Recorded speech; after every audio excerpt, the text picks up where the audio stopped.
इथे गेल्यावर गेल्या तर ते आपल्याला ते त्यांच्या टेस्ट वगैरे सांगतात. रक्ताची टेस्ट सांगितली, त्याच्यामध्ये माझा हेमोग्लोबिन जो आहे तो एकदम जी लास्ट मर्यादा असते 16 की 17% तिथपर्यंत पोचला होता. बाकीचे सुद्धा ब्लड काउंट माझे एकदम चांगले होते. त्यांनी ते आश्चर्यचकित झाले, त्यामुळे इतकं कसं काय फरक पडला.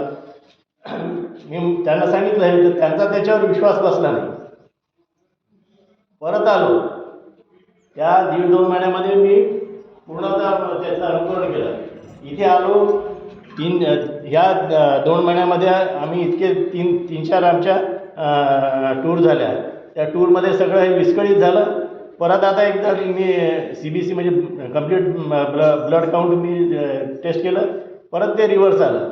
तर ह्याचा अर्थ असा आहे की तुम्ही हे जे आहे ते कायमस्वरूपी ह्याचं अनुकरण करायला पाहिजे, तरच तुम्ही तुमचं शरीर स्वास्थ्य व्यवस्थित ठेवू शकता. धन्यवाद.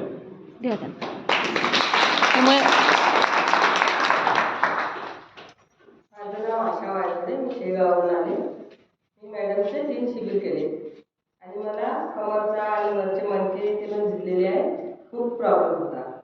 शेगावचे डॉक्टर आणि अकोल्याचे डॉक्टर खूप मी ट्रीटमेंट केली, नंतर लेप वगैरे खूप लावले, पण काहीच मला आराम नव्हता.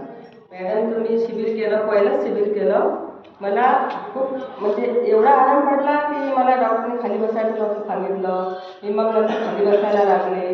डॉक्टरांनी मला ऑपरेशन सांगितलं होतं की बा आता तुम्हाला ऑपरेशनशिवाय काही पर्याय नाही. मग मी घाबरले की बा आता ऑपरेशन, कोणी म्हणत होतं ऑपरेशन केल्यानंतर आपल्याला खाली पण बसता येत नाही. मग मी डॉक्टरांजवळ गेले, किती 6 महिन्याचं ट्रीटमेंट केलं. ऑपरेशन सांगितलं, मी सोडून दिलं की म्हटलं ऑपरेशन तर आपण आता करणार नाही, कारण ऑपरेशन केल्यानंतर तर आपलं काय हेच नाही आहे. पण मॅडमचं शिबिर केलं आणि माझं म्हणजे सर्वच काही खाली बसायला लागले, सर्वच काही व्यवस्थित झाले. तेव्हापासून मी शिबिर म्हणजे आता मधामधात जाऊन हे करतो. वजन किती कमी झालं? वजन 9 किलो कमी झालं माझं. विद्या आसलगाववरून आलेली आहे ढोले. हे मधुकरराव ढोले यांची सुनबाई आहे आणि तिचा अनुभव अतिशय सुंदर आहे. तिने कशी सेवा केली ते पण तिने सांगावं. मॅडमने माझा परिचय तर दिलाच ताईंनी. ताईंनी खरोखर सांगितलं की तप सेवा सुमिरन हे 2 तासात सांगायची साधना नाही आहे. त्याचा आग्रह याच्यासाठी की त्या 2 तासात एवढं सांगू शकत नाही, कारण की तप सेवा आणि सुमिरन या तिन्हीची सांगड जेव्हा होते तेव्हा आपण या रोगातून मुक्त होतो. त्यामुळे ते शिबिराला जायचा आग्रह त्याच्यासाठीच करतायत की तिथं तुम्हाला पूर्ण ज्ञान त्या शिबिराचं मिळेल.